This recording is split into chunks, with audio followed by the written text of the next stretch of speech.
I would really like to welcome Mike and Adiran on the virtual stage here.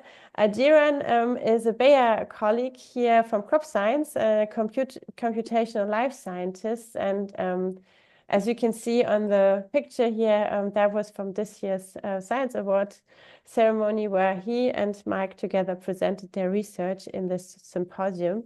And he will now shortly introduce himself, but then also Mike, our lecturer today. And thank you again, Mike, for being here, for making it possible, and all ears for your research. Thank you so much. Thank you, Tatiana, and also thank you for the invitations. So yeah, dear guests, colleagues, and friends, as Tatiana mentioned, it's a real privilege to welcome you all again. And before introducing our distinguished speaker, then I will briefly introduce myself. So as Tatiana mentioned, I'm Adiran Garayzar, and I'm currently leading efforts in computational chemistry at Bayer. I have a background in physics and modeling of molecules, molecular modeling. And my work focuses on bridging scientific discovery with innovative computational tools. So that's why I have a particular appreciation for the brilliance of today's guests. So now it's my honor to introduce Michael Skinnider. So Michael is an assistant professor at Princeton University in the Louis Siegler Institute for Integrative Genomics, and he's also a member of the Ludwig Princeton branch. So Dr. Skinnider earned his PhD and also an MD, so a medical degree from the University of British Columbia, where his research really pioneered the machine learning applications for proteomics and metabolomics. Earlier in his career at McMaster University, he made significant contributions to the discovery of bioactive small molecules by studying bacterial genomes and metabolomes. So as mentioned, Mike's work lies at the intersection between biology, chemistry, machine learning, medicine, with a special focus on uncovering those novel small molecules that have transformative potential in science and medicine. So it's really a rare opportunity to hear from someone whose research spans such a diverse and impactful field. So I hope you would really enjoy the talk. And yeah, with that, please join me in welcoming Dr. Skinnider. And yeah, the stage is yours. Thank you very much, Diran, for that very nice introduction. And thank you for having me here, Tatiana and everyone at the Bayer Foundation. Can you all see my screen? Okay, great. So as Adiran mentioned, my lab focuses on developing computational tools to identify and measure metabolites, which are small molecules that are present within biological systems. And a lot of what we do involves using machine learning either to improve our ability to identify known metabolites or to discover totally new metabolites in high throughput. And so today, what I'd like to tell you about is one particular approach that we've recently had a lot of success with, which involves using biochemical language models to predict the existence of previously undiscovered metabolites and then experimentally discover them. So I thought I would start with an image that I think a lot of you will be familiar with. This, of course, is the Roche metabolic pathway map. And this was really an attempt to systematically catalog everything that is understood about human metabolism in a single interconnected network of metabolites and the reactions that connect them. And you can actually order a physical copy of this poster. We have a few in the lab. And if you do that, you will find that this map actually takes up most of a wall. And so mapping this enormous network of metabolic reactions was really a crowning achievement of biochemistry in the 20th century. And what's shown on this map is really the cumulative efforts of hundreds, if not thousands, of scientists. On the other hand, you might also notice that there's not a great deal of white space on this map. And I think that that can give the misleading impression that our understanding of human metabolism is more or less complete. And we strongly suspect that this is not, in fact, the case. So why do we suspect that? Well, we can measure metabolism in human tissues and biofluids using a technique called mass spectrometry-based metabolomics. And mass spec is an extremely sensitive technique. It typically detects thousands of small molecules or metabolites in any given sample. But typically only a very small fraction of those can actually be identified, and this fraction is often less than 10%. So the question is, what are these other 90% of small molecules that are present in human tissues, but which we cannot identify? And over the last few years, a number of these previously unidentified small molecules have actually been identified, and they've been shown to be novel metabolites that play important roles in human physiology or disease. So for instance, on this slide, I'm showing you mass spectrometry data from a recently discovered metabolite called lactoyl phenylalanine. This is a metabolite that is induced quite markedly by exercise, and it's been suggested to play a role in the regulation of appetite. But historically, discovering new metabolites like lactoyl phenylalanine has been an extremely time and labor-intensive endeavor. And in fact, it can take several months of effort and tens of thousands of dollars to discover just one novel metabolite. So putting this all together, if we want to make a dent in these thousands of unidentified metabolites that we can observe via mass spectrometry and systematically discover new metabolites that are relevant to human physiology and disease, the question is, how are we going to leverage our rich understanding of known metabolic pathways to illuminate this chemical dark matter in high throughput? And one approach to this problem that we've had a lot of success with is based on the use of chemical language models. So the central idea is that we represent the chemical structures of known human metabolites as short strings of text using this format called SMILES. And I'm showing you on this slide how the SMILES format allows us to encode a two-dimensional chemical structure as a short string of text.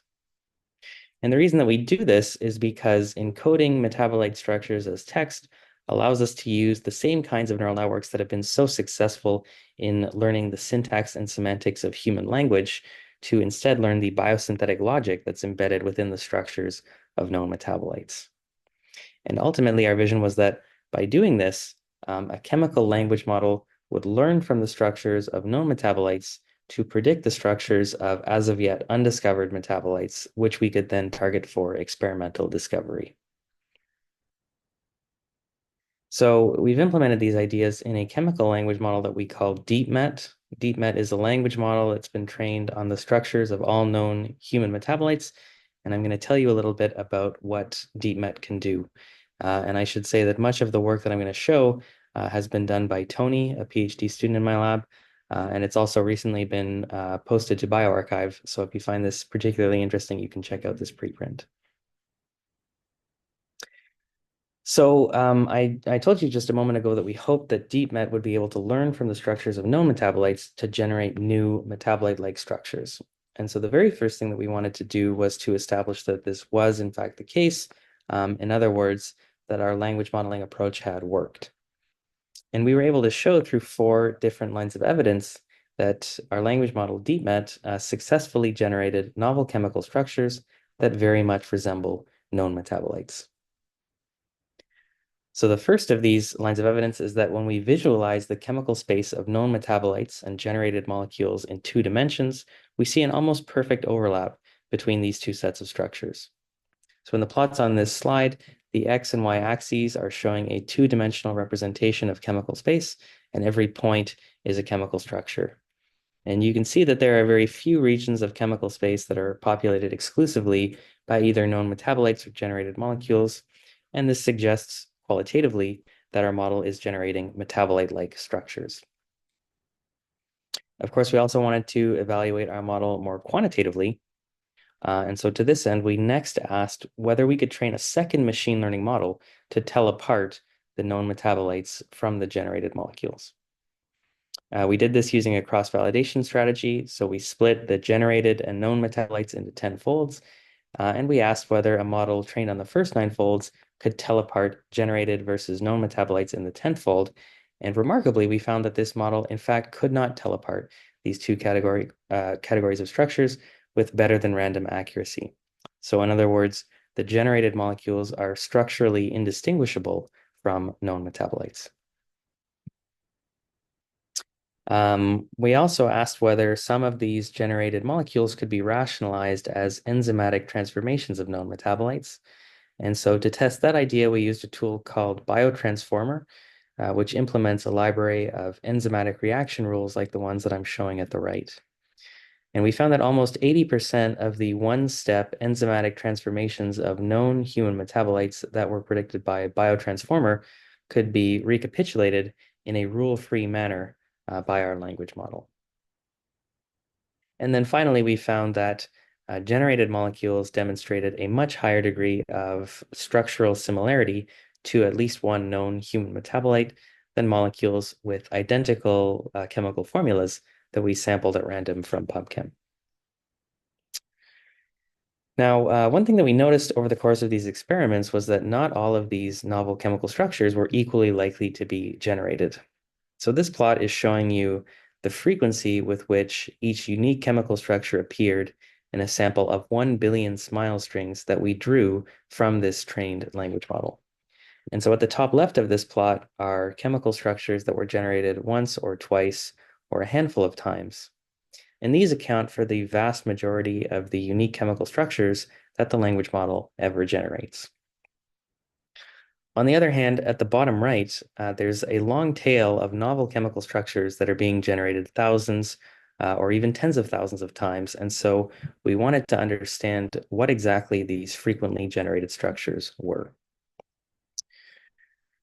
So we started to look more closely at these frequently generated structures. And one thing that we noticed was that the more often a structure was generated, the higher degree of structural similarity it tended to show to a known metabolite. In other words, frequently generated structures are more metabolite-like. And in fact, not only are these frequently generated structures more similar to known metabolites, they were actually much more likely to be known metabolites from a held-out set that we had deliberately not trained our language model on. And so this observation really began to suggest to us that our language model might be learning to anticipate the gaps in this network of metabolic reactions that we don't yet know about. So we wanted to further explore that idea, and to do that, we started by asking whether DeepMet could successfully generate new metabolites that were not part of its training set, but which were discovered after its training set was compiled. So we had trained our model on version 4 of the Human Metabolome Database, HMDB, which was released in 2018. And 3 years later, version 5 of the HMDB was released, and it contained information on 313 new human metabolites that were not included in the previous release. And so we asked whether DeepMet could successfully generate these 313 newly discovered human metabolites. And gratifyingly, we found that DeepMet could successfully generate 252 of these. So this was very reassuring, but we also wanted to understand what went wrong with the other 61 new metabolites that our model failed to generate. And so we looked carefully at every one of these, and we found that in all but 9 cases, these were not actually endogenous human metabolites, but instead they were man-made compounds like prescription drugs or pesticides, or else they were plant metabolites that enter the body through our diet. Some of these examples are shown on the left. And so what this meant is that in only 9 of 313 cases did DeepMet fail to anticipate the discovery of a truly novel human metabolite.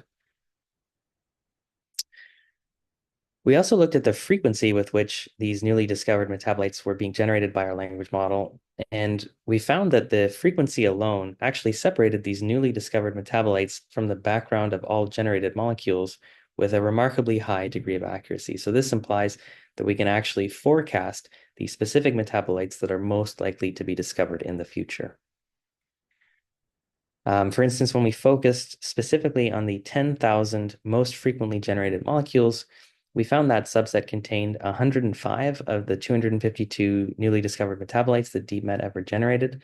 And this ended up being about a 1,500-fold enrichment over random expectation. So we started to look more carefully at that set of 10,000 most frequently generated molecules. And interestingly, we found that this set contained about 1,900 metabolites that were present in either version 4 or 5 of the HMDB, but which had been flagged as predicted or expected. So these ostensibly are metabolites that are likely to exist in humans, but for which there is no direct experimental evidence indicating they're present in human tissues or biofluids. And so for that reason, we had actually excluded these categories from our training set entirely. So it was very interesting to see that DeepMet was recapitulating these metabolites. And in fact, when we started to inspect their structures, we found that in many cases, they were actually very well-studied metabolites that had simply been misannotated in the HMDB, but which again were being recapitulated by our model despite having been excluded from the training set. And so this again really reinforced our impression that our language model was developing an ability to fill in the gaps in our understanding of metabolism. So putting this all together, we started to hypothesize that DeepMet had this ability to predict metabolites that are most likely to be discovered in the future. And we wanted to put some of these predictions to the test experimentally. We did this by buying or synthesizing chemical standards for a few dozen of these top 10,000 generated structures that I've been showing you, and working in collaboration with a clinical lab in Vancouver, Canada. We compared the mass spectrometry data acquired from those chemical standards to data from more than 17,000 patient samples.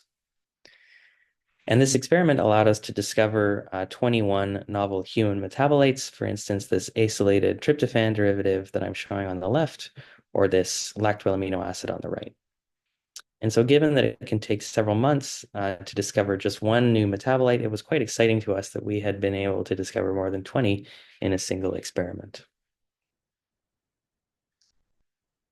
So up to this point, I've argued that our chemical language model can anticipate the structures of metabolites that it believes ought to exist, but which have not yet been discovered. And so the next step was to integrate these predictions with mass spectrometry-based metabolomics data so that we could discover metabolites that are actually present in our samples of interest, and particularly those that are changing in an interesting way as a function of some biological perturbation. So one very simple way of integrating our language model with mass spectrometry data is to simply filter its output based on a single unambiguously measured property, for instance, an accurate mass measurement. So here I'm going to show you what this process looks like given as input an exact mass of 176.0950 Daltons, plus or minus a small window of error. And I will say that all of the structures I'm going to show you were deliberately withheld from the training set so as to simulate the appearance of a novel metabolite. So DeepMet generates several thousand structures that could conceivably account for this accurate mass, but they're not all equally likely to be generated. And the single most frequently generated structure is the one that I'm showing here. This is 5-hydroxytryptamine, better known as serotonin, which of course is a very well-studied human metabolite. And the second highest ranked structure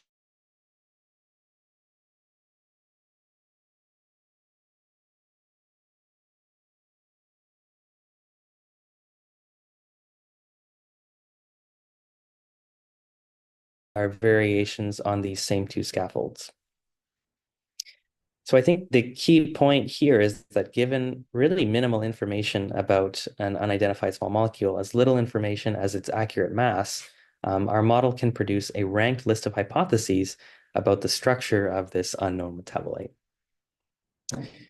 And this ranked list of hypotheses turns out to be pretty accurate in general. So when we quantified the accuracy of this approach more systematically, doing the same analysis that I just showed you for every known metabolite in the training set, we found that our language model could assign the exact chemical structure of a held-out metabolite from its mass alone about 30% of the time, as well as rank the correct structure in its top 3 candidates about 50% of the time. And we also found that even when our language model was incorrect, it tended to suggest a structure that was very similar to the truth. So to quantify this,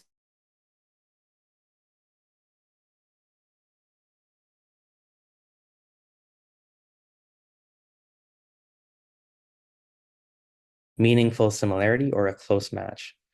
And we found that more than 50% of our language models' predictions were at the level of close match or better, and nearly 3/4 were at the level of meaningful similarity or better. And we also found that the confidence scores that our model returned for each structure were reasonably well calibrated. So in other words, if DeepMet thinks that there's roughly a 60% chance that it got the chemical structure right, that structure did indeed turn out to be correct, more or less 60% of the time. And you can imagine that that's a very useful property because it implies that the most confident predictions are the ones that are most likely to be experimentally validated. And so we also showed that in numerous cases, DeepMet would have been able to specifically guess the chemical structures of the newly discovered metabolites added in version 5 of the HMDB from their exact masses alone. So this was all very exciting to us.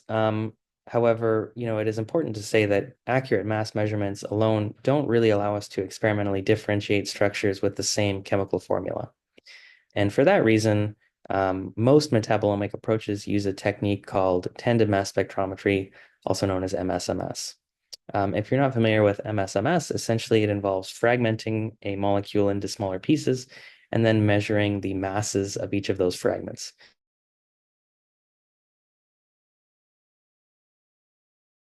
Spectrometry.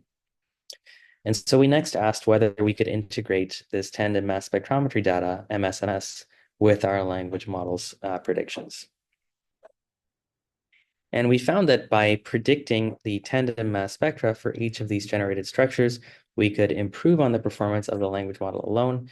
And now we could identify the exact chemical structure of a held out metabolite with an accuracy of about 50% and rank the correct structure in the top 3 about 2/3 of the time.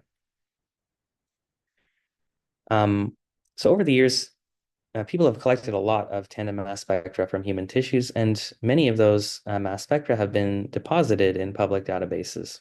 And so, given that we had shown that we could combine this MSMS data with our language models predictions, we asked if this approach could help us discover new metabolites within published data sets. So to this end, we assembled a total of 29 million MSMS spectra from about 4,500 metabolomic studies of human blood. And we searched these 29 million spectra using 2 in silico libraries of predicted MSMS spectra. The first of these consisted only of known metabolites from the HMDB, and the second also consisted of generated metabolites from DeepMet. And we found that adding our generated metabolites to this in silico library of predicted MSMS markedly increased the number of published mass spectra that could be annotated with a chemical structure at any level of confidence. And in several cases, we were even able to validate some of these assigned structures using chemical standards. So here I'm going to show you some mass spectrometry data from this study of the blood metabolome in end-stage renal disease. And we focused on a peak in this data set that DeepMet predicted to be a brominated derivative of nicotinic acid, the structure at the far left. And we found that there was indeed a very prominent signal for the isotopolog that would be expected if this metabolite did in fact contain bromine. And so that suggested to us that at the very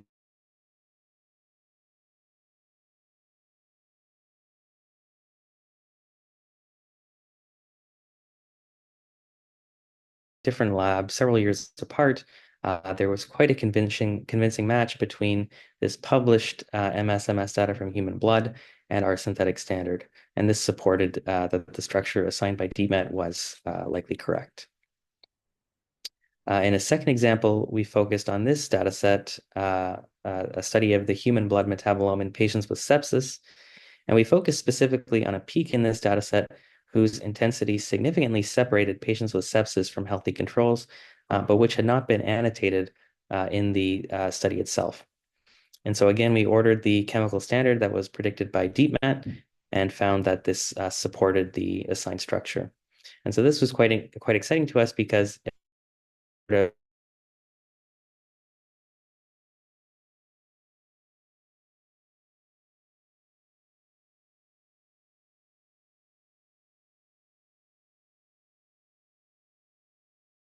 However, there are technical limitations in just how confidently we can assign chemical structures in published data sets.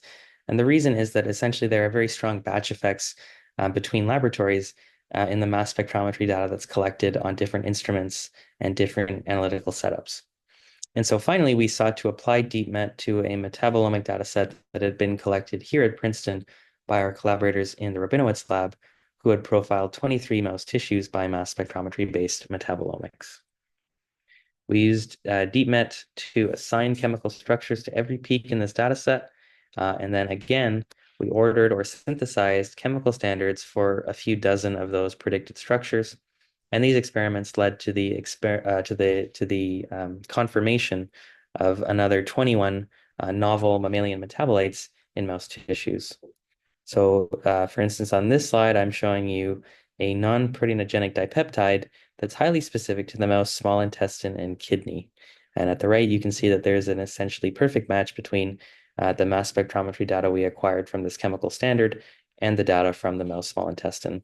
And so this is a metabolite that may have gone unidentified until now because the small intestine is a relatively uncommon tissue in which to perform metabolomic analysis.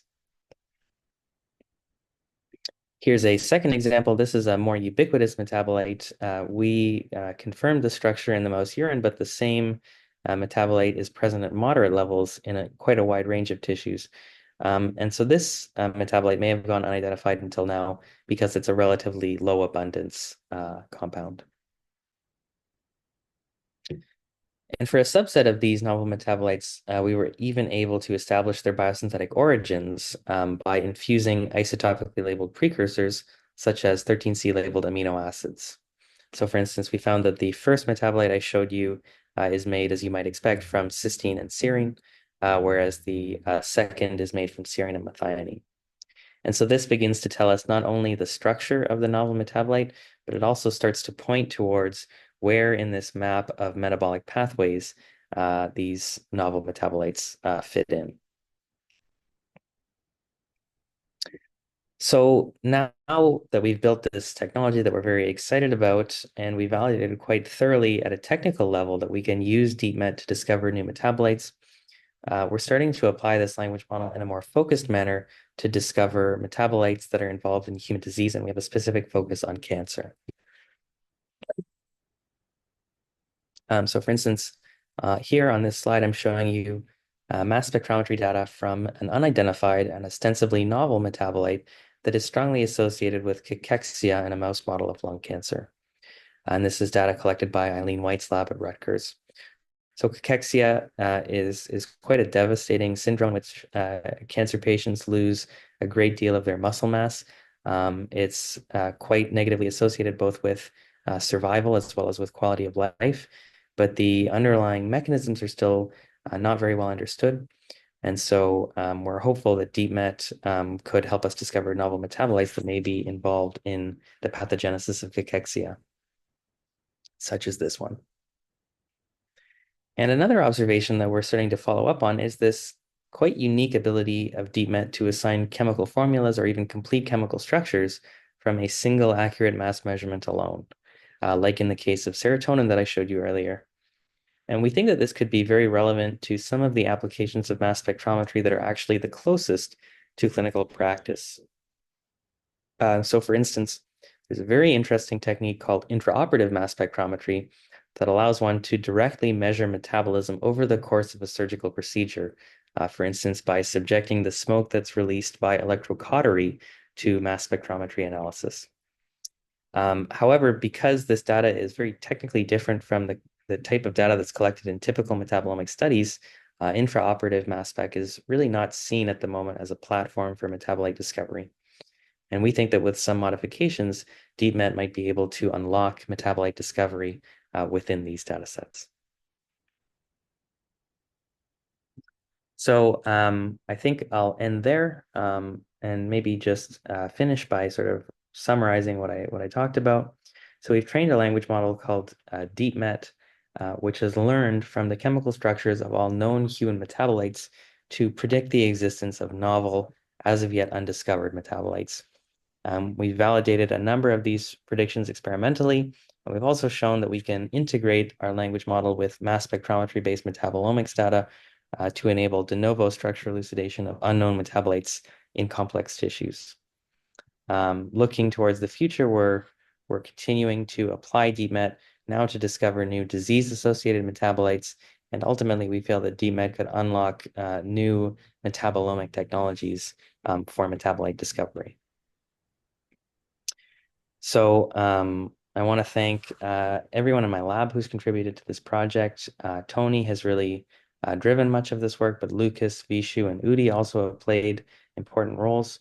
I also want to thank our collaborators who are really critical to realizing the vision of this technology, the Rabinowitz lab here at Princeton, for allowing us to experimentally validate many of these predictions and discover novel metabolites in mice. Aaron and Sandrine at the BC Center for Disease Control for allowing us to test some of our predictions in human patient samples, and our collaborators in the Wishart lab at the University of Alberta, who have helped a great deal with the integration of tandem mass spectrometry data. And then finally, I want to thank the funders who supported this work, particularly Ludwig Cancer Research. And thank you again very much for the chance to share some of this work today. And I'd be very happy to take any questions.